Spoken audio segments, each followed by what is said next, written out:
दोस्तों, मेरा नाम है हंसराज राठौर और मैं एक किराना सेल्समैन हूं। तो आज आपको इस वीडियो में बताने वाला हूं एक भाई के बारे में जो कि विकलांग हैं और किराना दुकान चलाते हैं। मैं गया था भाई को सामान देने के लिए गांव में, तो मैंने एक उनका छोटा सा वीडियो भी बनाया है, वो भी आपको बताऊंगा। तो बने रहिए वीडियो के एंड तक। तो मैं आपको बता दूं दोस्तों कि भाई के हाथ और पैर दोनों ही खराब है, यानी हाथ यहाँ से नहीं मुड़ता और पैर से वो चल नहीं पाते। तो मैं आपको बता दूं दोस्तों, अगर उन्हें टॉयलेट भी जाना हो तो उन्हें किसी का सहारा लेना पड़ता है जब वो टॉयलेट जाते हैं। तो मैं आपको बता दूं दोस्तों, वैसे तो भाई में वजन होगा 80 किलो, लेकिन वो इस तरह चिपक जाते हैं, यानी कोई उनको लेके जाता है तो उसकी गोदी में इस तरह चिपक जाते हैं कि सामने वाले को लगे कि इनमें तो 40 किलो ही वजन है, क्योंकि उन्हें चिपकने की हैबिट हो गई है। क्योंकि रोज ही उन्हें 3-4 बार वो टॉयलेट जाते हैं तो उन्हें आदत सी पड़ गई है। तो मैं आपको बता दूं दोस्तों कि मैं आपको कैसे बता रहा हूँ कि उन्हें चिपक जाते हैं वो इस तरह के, उनमें 40 किलो वजन लगता है। क्योंकि मैंने भी उन्हें कई बार टॉयलेट, यानी कई बार मैं भी उन्हें ले गया हूँ। जैसे कोई नहीं होता, मैं सामान देने के लिए जाता हूँ कभी कभी, तो बोलते हैं भैया मुझे टॉयलेट करा लाओ, तो मैं भी उन्हें ले जाता हूँ। पहले तो मैंने सोचा भाई मैं आपको उठा नहीं पाऊंगा क्योंकि आप में वजन बहुत ज्यादा है, लेकिन उन्होंने बोला आप उठा के तो देखो, तो वो इस तरह चिपक गए थे कि मुझे लगा इन भाई में तो 40 किलो ही वजन है। तो आसानी से मैंने उन्हें उठा के और टॉयलेट में बिठा दिया। मैं आपको बता दूं दोस्तों, टॉयलेट भी उन्होंने ऐसी बनाई है, यानी देसी जुगाड़ करके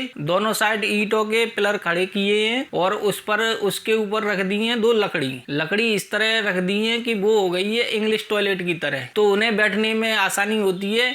वैसे मेरे हिसाब से भाई को होनी चाहिए इंग्लिश टॉयलेट, लेकिन उनका गांव है तो उन्होंने गांव के हिसाब से अपनी देसी जुगाड़ कर रखी है और भाई को बैठने में कोई कहीं दिक्कत नहीं होती। भाई हमें बता रहे थे कि हमारा काम सही से हो जाता है, यानी सही से हम उसमें बैठ जाते हैं और सब कुछ आसानी से कर लेते हैं। तो अब आप सोच रहे होंगे कि भाई इतने विकलांग हैं और कैसे दुकान चलाते होंगे और सामान कहाँ से लाते होंगे। तो मैं आपको बता दूं दोस्तों कि कुछ सामान तो भाई मुझसे ले लेते हैं। जैसे मैंने अभी आपको बताया कि मैं सेल्समैन हूँ, तो कुछ सामान तो वो पॉप वगैरह, नमकीन वगैरह, बच्चों के प्रोडक्ट सारे मुझसे ले लेते हैं और कुछ सामान वो बाजार से मंगाते हैं। बाजार से भी कैसे मंगाते हैं, जैसे गांव में क्या है, गांव में आता है अनाज यानी बाजरा, गेहूं, सरसों। तो अभी का मैं आपको बता दूं दोस्तों कि अभी टाइम है सरसों का, यानी अभी गर्मियों का समय है, सरसों हमारे यहाँ कट रही है और सरसों उनकी दुकान पे आने भी लगी। तो मैं आपको बता दूं दोस्तों, सरसों इतनी आ जाती है, यानी कभी कभी 100 किलो, 150 किलो, कभी कभी 200 किलो भी आ जाती है। और जैसे ही वो क्या करते हैं, सरसों को इकट्ठा कर लेते हैं और जैसे उनके पास 20 बोरी यानी कट्टे हो गए 20, तो किसी लोडिंग वाहन से ले जाकर बाजार में उसे बेचकर और उधर से ही उसमें सामान ले आते हैं। यानी किराया तो लोडिंग वाहन का लगता ही है, तो वो एक ही किराए में दोनों काम कर लेते हैं। और मैं आपको बता दूं दोस्तों, उनका एक भाई भी है जो कि बाजार में जॉब करता है, यानी नौकरी करता है, और शाम को वो लौटते वक्त भाई से पूछ लेता है, यानी क्या क्या सामान लाना है, क्या क्या खत्म हो गया है, वो सामान उनका भाई ले आता है रोज की रोज। तो मैं आपको बता दूं, इस तरह दुकान उनकी काफी अच्छी चल रही है। 100 किलो, 150 किलो, 200 किलो तक अनाज आ जाता है और उनकी बिक्री भी अच्छी खासी हो जाती है। तो मैं आपको बता दूं दोस्तों कि जो दुकान में, यानी दुकान में, किराने की दुकान में 20% प्लस मार्जिन है और जो अनाज का मार्जिन हुआ वो अलग से। अनाज का मैं आपको बता दूं, जैसे सरसों होगी, अभी हमारे यहाँ चल रही है 55 रुपए किलो है उसका, यानी मंडी में उसे बेचने जाएंगे तो 55 रुपए किलो बिचेगी मंडी में। जैसे कोई ट्रॉली में ले गया, यानी ज्यादा सरसों होगी तब। तो भाई क्या करते हैं, भाई जैसे गांव में है तो वो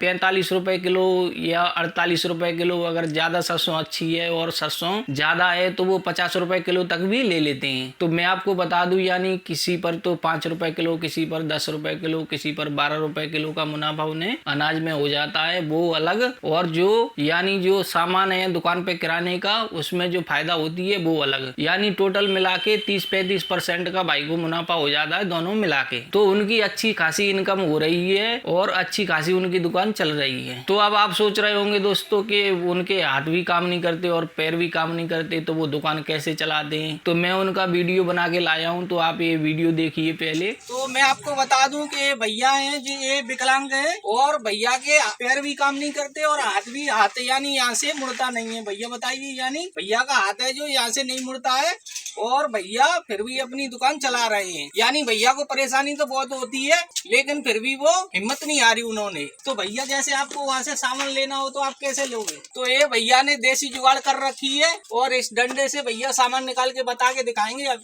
हाँ, तो भैया सामान निकाल के बताइए।